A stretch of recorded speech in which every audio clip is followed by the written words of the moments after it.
Hello बच्चों, good morning. देखिए, हम लोग अमोनिया बनाने की विधि को सीख रहे थे।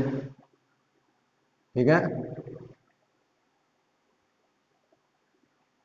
तो आज उसके आगे देखिए, हमने कैल्शियम साइनेमाइड से सीख लिया था।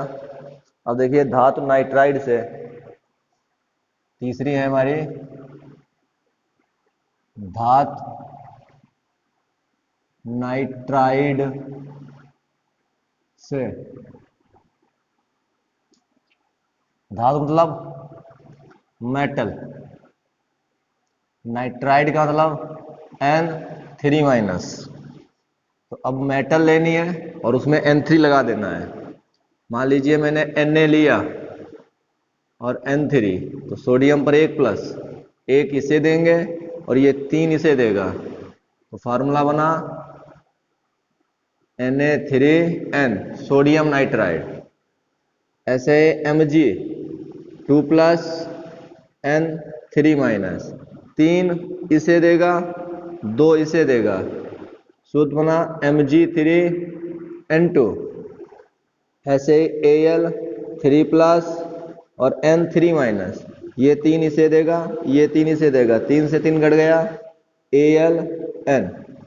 तो ये जो नाइट्राइड है हमारे धातुओं के, कोई भी यूज कर ले, हमें क्या बनाना है? अमोनिया बनानी है। चलिए इनमें से किसी भी धातु नाइट्राइड का उपयोग कर लीजिए। ठीक है ना? तो धातु नाइट्राइड, मान लीजिए मैंने Mg3N2 का उपयोग किया और इसकी अभिक्रिया करवाई जाती है H2O के साथ। ये जल की वाष्प है, यहां पे जल की वाष्प ली जाती है। ठीक है, और इसको गर्म कर दिया जाता है। ठीक है ना? अब समझिए, यहां से H2O में H और OH रहता है, प्लस और ये माइनस होगा। Mg पर 2+ और N पे 3-, माइनस है प्लस को लेगा, प्लस है माइनस को लेगा। इस पर 3-, इस पर 1+, इस पर 2+, इस पर 1-। ध्यान सुनना, N कितने हैं? 2। और एक बार अमोनिया, एक अमोनिया का अणु बनाने के लिए 3 हाइड्रोजन चाहिए, और नाइट्रोजन है 2, जबकि यहां पे हाइड्रोजन इसको मिलता है एक OH में चला जाता है। तो यहां से ये इसको वैलेंसी देगा, ये इसको देगा, यानी कि क्या बनेगा? MgOH का होल ट्वाइस। ये इसको वैलेंसी देगा, ये इसको वैलेंसी देगा, यानी कि क्या बनेगा? NH3। तो एक N बच रहा है। अगर उस N को भी 3 हाइड्रोजन मिल जाए तो NH3 एक और बन जाएगा, यानी कि 2 NH3 के अणुओं का निर्माण हो जाएगा। तो 2 NH3 के अणुओं के लिए टोटल हाइड्रोजन कितना चाहिए? 3 दूनी 6, 6 हाइड्रोजन चाहिए। 3 लगा दो, 3 दूनी 6। अब 6 हाइड्रोजन है, 2 नाइट्रोजन है, तो क्या बन गए? 2 अमोनिया के अणु बन गए। Mg 3 है और 3 OH यहां पे होंगे, देखो, तो 3 Mg और 3 OH, तो क्या बनेगा? 3 MgOH का होल ट्वाइस। चेक कर लो, 3 दूनी 6, 6 यहां पे हो रहा है, और तो यहां कितना लगा दें? यहां लगा दें 6, 12, 6, 12। ठीक हो गया? तो अच्छे लगा देंगे, बैलेंस हो जाएगी। हो गया? चलिए नोट कर लीजिए। हिंदी क्या लिखनी है? हिंदी में लिखनी है धातु नाइट्राइडों की अभिक्रिया जल वाष्प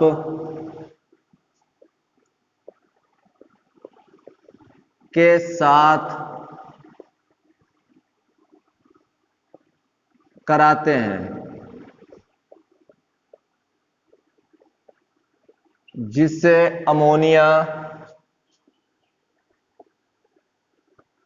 गैस प्राप्त होती है। ये इसकी हिंदी है, लैंग्वेज। हो गया, चलिए मिटा दें इसको। अब आ गया अमोनियम लवण से।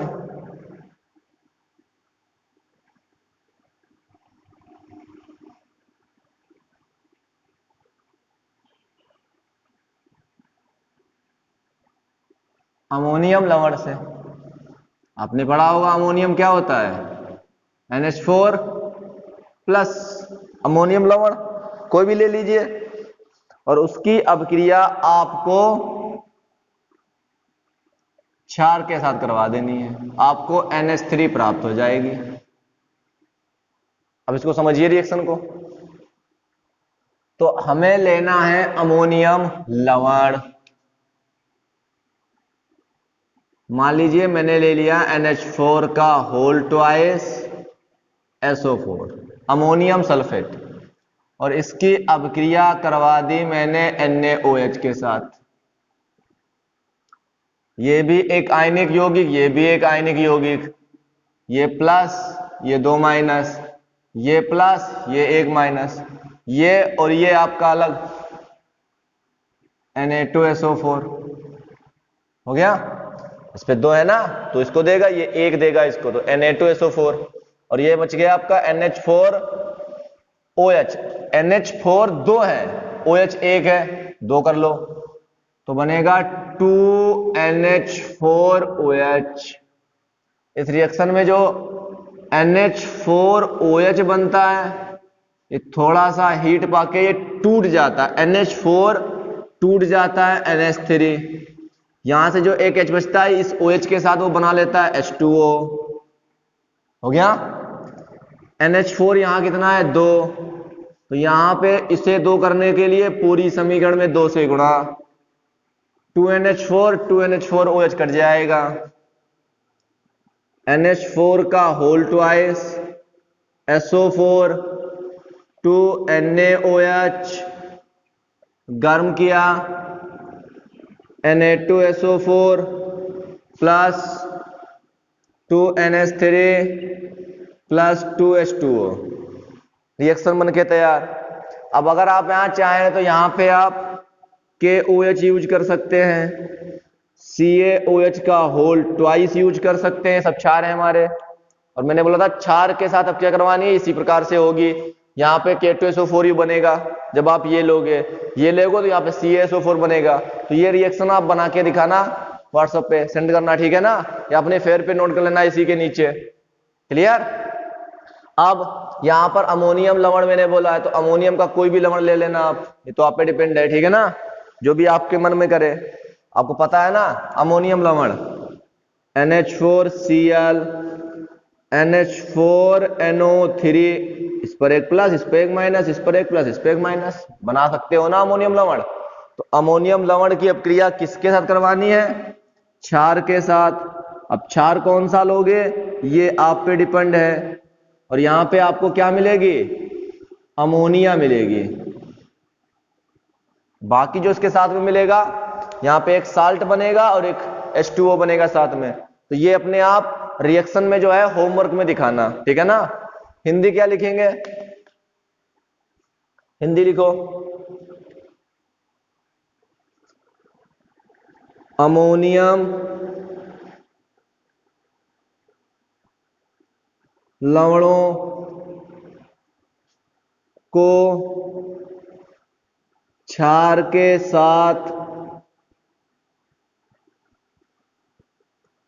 गर्म करने पर अमोनिया गैस प्राप्त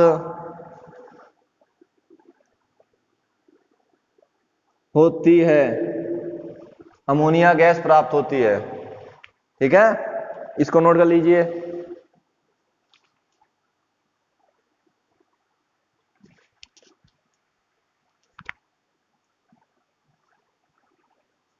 हो गया। अगली हेडिंग,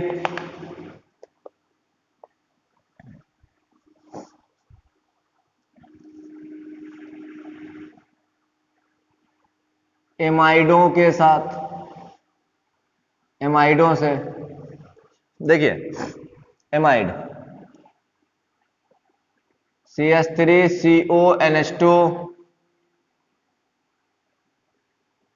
NaOH, इसको बोलते हैं एस्टेमाइड।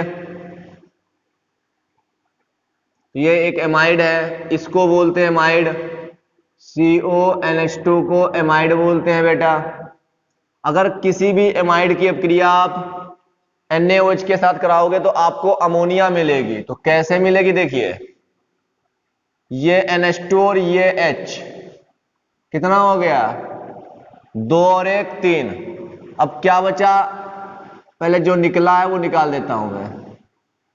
ये निकल गया आपका, क्या बचा है CH3CO इतना बचा, और यहां देखिए ONa बचा, ONa, इसको बोलते हैं सोडियम एसीटेट। ठीक है ना, सोडियम एसीटेट। और देखिए C6H5CONH2, ये भी एक एमाइड है, इसकी भी अपक्रिया आप NaOH के साथ करवा दीजिए, इसको बोलते हैं बेंजेमाइड। बेंजेमाइड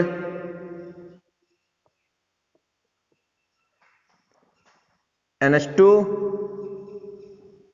और यहां से ये H निकल गया, क्या बन गया NH3। और क्या बचा यहां पे देखो C6H5CO, और यहां पे क्या बचा, ये ONa, सोडियम बेंजोएट बोलते हैं इसको। क्या बोलते हैं, सोडियम बेंजोएट। ठीक है, सोडियम बेंजोएट बोलते हैं इसको। अब आगे देखो NH2CONH2, ये यूरिया होती है आपकी। और अगर यूरिया की अपक्रिया हम NaOH के साथ करवा दें तो देखो कितने NH2 हैं, 2, तो हमें 2 H चाहिए, 2 NH2 और 2 H, यहां पर एक H जुड़ जाएगा, एक H यहां जुड़ जाएगा, तो 2 NH3 बन जाएंगे। देखो एक H यहां लगा दो 3, एक H यहां लगा 3, तो NH3 बन जाएगा, 2 हो जाएंगे। और क्या बचा देखो Na हमारे 2 हुए, उसके साथ में ऑक्सीजन भी 2 हुआ, और ये CO, तो CO3 हो जाएगा। ये 2 ऑक्सीजन एक, ये 3 हो गया, ये Na2CO3 सोडियम कार्बोनेट बन जाएगा हमारा। ठीक है, अब इसकी हिंदी लिखते हैं।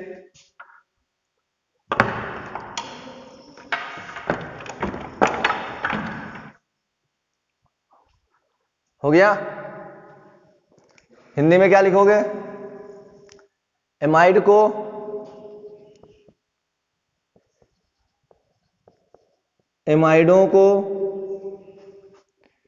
NaOH के साथ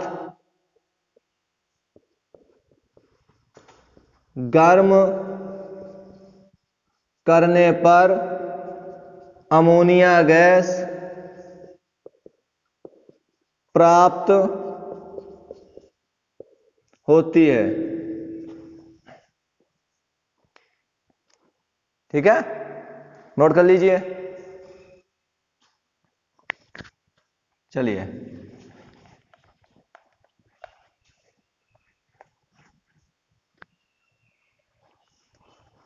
अब अगली,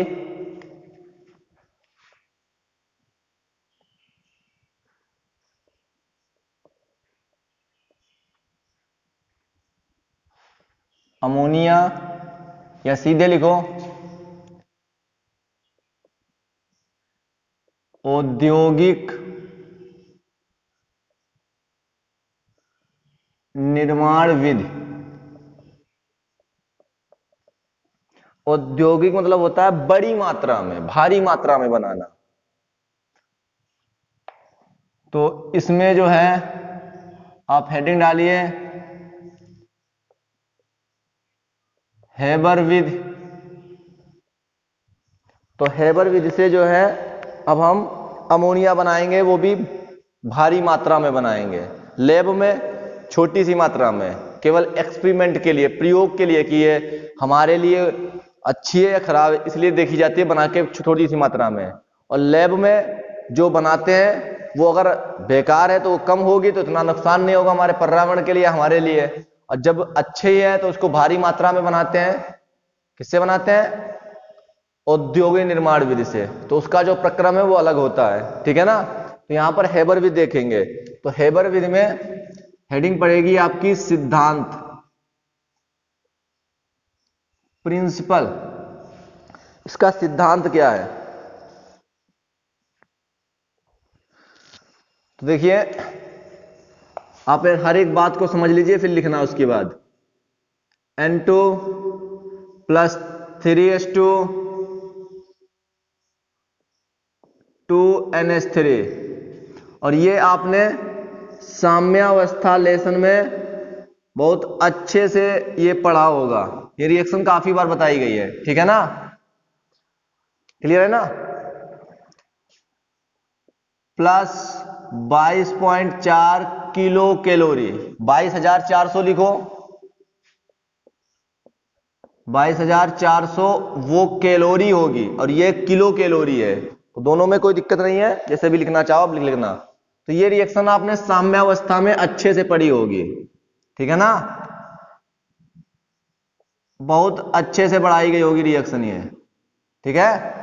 यहां कुछ लगता है मैं बताऊंगा, हर एक चीज बताऊंगा, अभी सुनना मेरी बात को, पहले ध्यान समझना। तो साम्यावस्था किस पे लागू होगा, ये आपको बताया गया होगा कि साम्यावस्था लागू होती है उत्क्रमणीय अपक्रियाओं पर। तो साम्यावस्था उत्क्रमणीय अपक्रियाओं पे लागू होता है। तो N2 और H2 से NH3 बन रहा है, तो N2 और H2 की इस अपक्रिया को बोलते हैं अग्र अपक्रिया। और NH3 से फिर इसे ये बन रहा है, मतलब NH3 टूट के ये बना रहा है, तो इसको बोलते हैं पश्च अपक्रिया,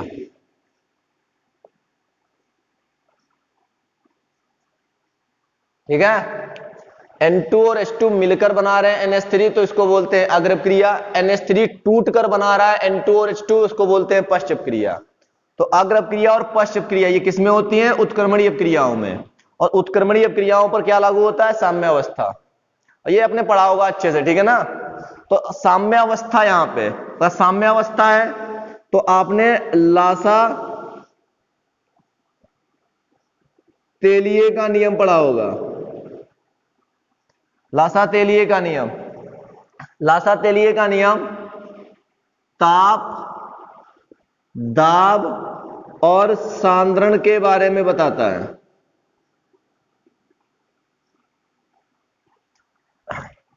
ठीक है ना। तो अब आपको इसमें समझना है ध्यान से, एक एक पॉइंट में बताता हूं आपको, अच्छे समझना।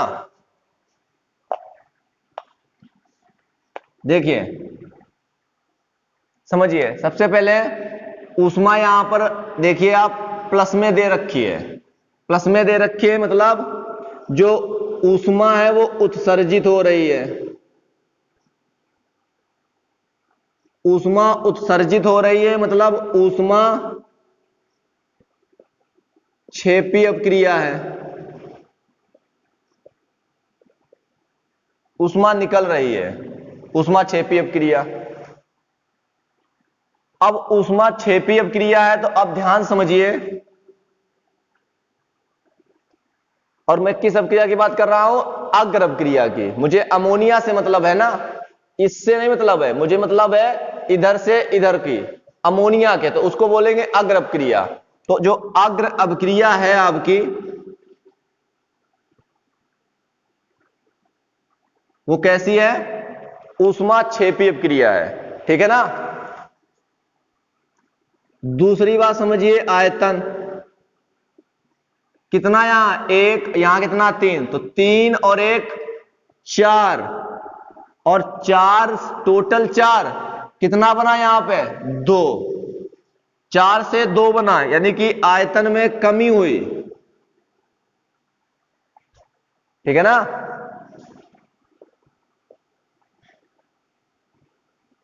सांद्रण N2 और H2 दो लिए गए, 2 पदार्थ लिए गए और 1 पदार्थ बना, यानी कि सांद्रण में भी क्या हो रही है, कमी हो रही है। नाइट्रोजन हाइड्रोजन 2 पदार्थ लिए गए, उनको मिलाकर ये बनाया गया NH3। ठीक है ना। तो सांद्रण में भी कमी हुई भाई, 2 लिए गए 1 बना सांद्रण में। तो यहां पे आप इसको जो है अलग से बताऊंगा, ठीक है ना, समझना बाद में। तो पहले ये समझिए आयतन कितना था यहां पे, इसका 1 मोल आयतन लिया गया, इसका 3 मोल आयतन लिया गया, तो अमोनिया कितने बनी 2 मोल आयतन बनी। मतलब ये 4 मोल आयतन उपयोग किया, इनका मिला के तब 2 मोल अमोनिया प्राप्त, उसके आधे प्राप्त हुई, उसकी आधी प्राप्त हुई अमोनिया। 4 का आधा 2 ही तो होता है, तो आधी अमोनिया प्राप्त होती है। मतलब जैसे कि अगर आपने 1 किलोग्राम, समझा रहा हूं समझाने के, केवल ऐसा नहीं है बता रहा हूं, 1 किलोग्राम नाइट्रोजन लिया और 3 किलोग्राम हाइड्रोजन लिया, तो इन दोनों को जब मिलाओगे तब आपको 2 किलोग्राम अमोनिया मिलेगी। ठीक है, 2 किलोग्राम अमोनिया मिलेगी। इसका मतलब यह समझा रहा है आपसे, जैसे कि चीनी और शरबत मिला के आप बनाते हो शरबत जैसे कि ना, या आप कह सकते हो कि वहां पे जो आप लोग वो बनाते हो चाशनी जैसे कि बनाते हो, या रसगुल्ले को डुबाने जो जलाओ बोलते हो आप लोग, चाशनी इसको बोलते हैं। ठीक है ना। तो यहां पे देखिए मैंने क्या क्या बातें बताएं कि ये अपक्रिया कैसी है, उसमें ऊष्मा उत्सर्जित हो रही है, मतलब ऊष्मा क्षेपी अपक्रिया है। आयतन देखिए 3 और 1 4 आयतन, और इधर कितना है 2, आयतन में कमी हो रही है। तो लासा तेलिए के नियम के अनुसार ताप बढ़ाने पर साम्य उस दिशा में विस्थापित होता है जिधर क्या होता था, फर्स्ट ईयर का पढ़ा हुआ याद है या नहीं याद है, ध्यान से सुन लेना मेरी बात।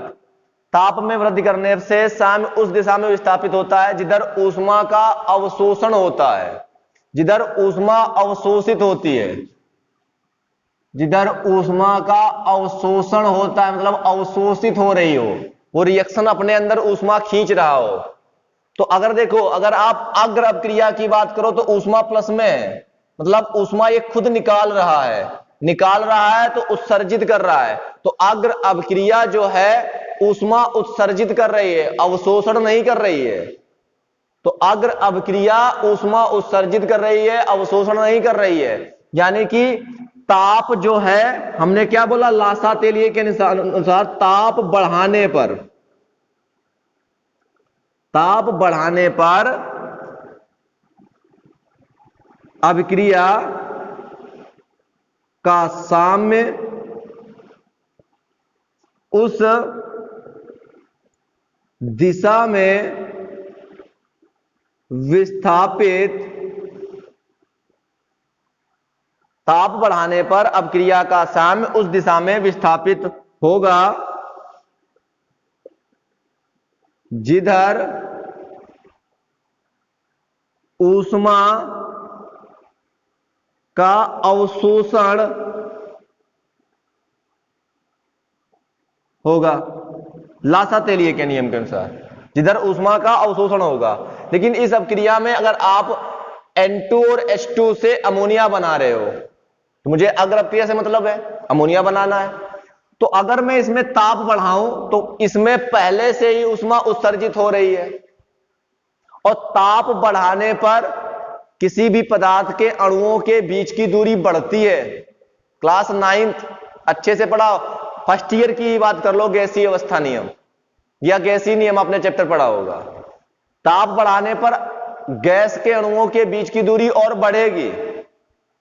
तो यहां पे जितना ज्यादा मैं ताप बढ़ाऊंगा, नाइट्रोजन और हाइड्रोजन के अणु उतने ज्यादा एक दूसरे से दूर जाने लगेंगे, टक्कर कम होगी, और टक्कर कम होगी तो रासायनिक बलगतिकी एक चैप्टर है, उस चैप्टर के अनुसार क्या है कि जितनी टक्करें ज्यादा होगी उत्पाद बनने के चांस उतने ज्यादा होंगे। अभिकारी पदार्थ के अणु आपस में टकराते हैं, तो जब तक टक्कर नहीं होगी उत्पाद नहीं होगा।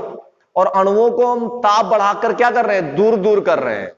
तो सिंपल सी बात है कि अगर आप ताप बढ़ा रहे हैं तो यहां पर आप देख रहे हो कि ऊष्मा पहले से इसमें निकल रही है, अब क्रिया हो रही है, ऊष्मा निकल रही है, उत्सर्जित हो रही है, और मैं ताप और दे रहा हूं, ताप और बढ़ा रहा हूं, तो अणु और दूर दूर जाएंगे, वो पास पास नहीं आएंगे।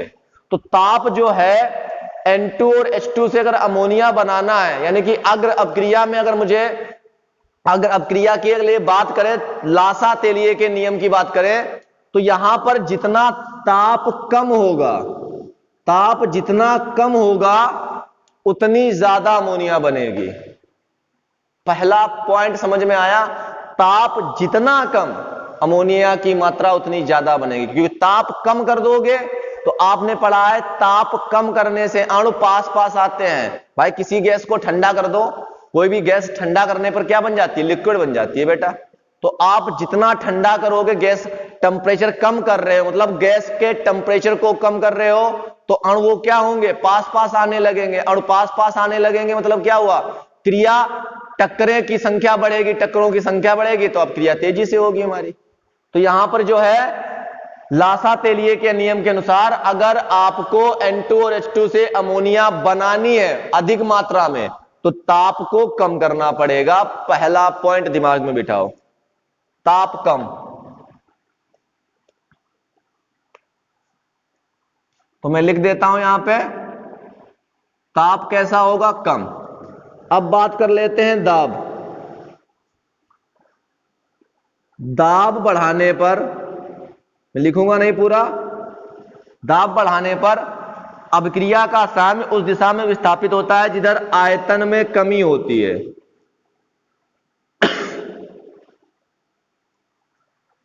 इधर आयतन में कमी होती है। देखिए इधर आयतन था 4 और इधर आयतन है आपका 2, तो आप देख रहे हो इधर ये जो अग्र अपक्रिया है, अग्र अपक्रिया में आयतन में कमी हो रही है। आयतन में कमी हो रही है मतलब लासा तेलिए के नियम के अनुसार दाब बढ़ाने पर साम्य किस दिशा में जाएगा, जिधर आयतन में कमी होगी। तो अगर अधिक अमोनिया बनानी है तो दाब अधिक बढ़ाना पड़ेगा, क्योंकि आयतन में, अग्र अपक्रिया में आयतन में कमी हो रही है, और आयतन में कमी हो रही है तो दाब जितना ज्यादा बढ़ाओगे अमोनिया उतनी ज्यादा बनेगी। आपके सामने है N2 और H2 4, एक ये 3 ये 4 टोटल, कितने बने 2। तो आयतन में कमी हुई और ये अग्र अपक्रिया की बात है, तो अग्र अपक्रिया में आयतन में कमी हो रही है। तो लासा तेलिए के नियम के अनुसार जितना ज्यादा आप यहां पे दाब लगाओगे उतनी अधिक अमोनिया बनेगी। कैसे समझो भाई, देखिए नाइट्रोजन और हाइड्रोजन दोनों गैसें हैं, और गैस पे जब दाब डालेंगे तो उनके अणु पास पास आएंगे, पास पास आएंगे, टक्कर ज्यादा होगी, टक्कर ज्यादा होगी अमोनिया अधिक बनेगी। कॉमन सी बात है। तो मैंने 2 चीजें बताई, ताप जितना कम करोगे उतने ज्यादा अणु पास पास आएंगे, और जितने ज्यादा अणु पास पास आएंगे टक्कर ज्यादा होगी। दूसरी बात मैंने बताई आपको कि दाब जितना ज्यादा लगाएंगे, दाब जितना ज्यादा लगाएंगे उतना ज्यादा क्या होगा, अणु पास पास आएंगे, उतनी ज्यादा टक्करें होंगी, जितनी ज्यादा टक्करें होंगे अमोनिया के अणु उतने ज्यादा बनेंगे, या अमोनिया उतनी ज्यादा बनेगी। अब सांद्रण की बात कर लेते हैं। नाइट्रोजन हाइड्रोजन आप जितना बढ़ाओगे, सांद्रण में क्या करें, सांद्रण में परिवर्तन करने से, यानी कि सांद्रण में वृद्धि करने से या सांद्रता में वृद्धि करने से साम्य उस दिशा में विस्थापित होता है जिधर अभिकारी पदार्थों की खपत होती है। देखो बेटा, 2 अभिकारी पदार्थ लिए, एक ही बना उत्पाद में खपत हो रही है, खपत हो रही है अभिकारी पदार्थों की। तो अभिकारी पदार्थों की खपत हो रही है मतलब क्या है, ये अग्र अपक्रिया जो है लासा तेलिए के नियम के अनुसार बात वो सही एकदम है कि अग्र अपक्रिया में जितना ज्यादा हम नाइट्रोजन हाइड्रोजन डालेंगे, नाइट्रोजन हाइड्रोजन की सांद्रता जितनी ज्यादा बढ़ाएंगे अमोनिया उतना ज्यादा बनेगा। नाइट्रोजन हाइड्रोजन बढ़ाते जाओ अमोनिया अधिक बनती जाएगी, उसने ये बात कहे। तो सांद्रण जितना अधिक अमोनिया उतना अधिक, दाब जितना अधिक, दाब जितना अधिक उतनी ज्यादा अमोनिया, और ताप जितना कम उतनी ज्यादा अमोनिया। ताप कम करना है, दाब और नाइट्रोजन और हाइड्रोजन की सांद्रता को बढ़ाना है। दाब और नाइट्रोजन और हाइड्रोजन की सांद्रता को बढ़ाना है, हमें अमोनिया अधिक मिलेगी। तो ये इसका सिद्धांत था। क्या आपको समझ में आया या नहीं आया बताना मुझे, ठीक है ना। और इसको लिखाने की जो बात है वो मैं कल लिखाऊंगा, यानी कि अगले वीडियो में लिखा दूंगा। धन्यवाद।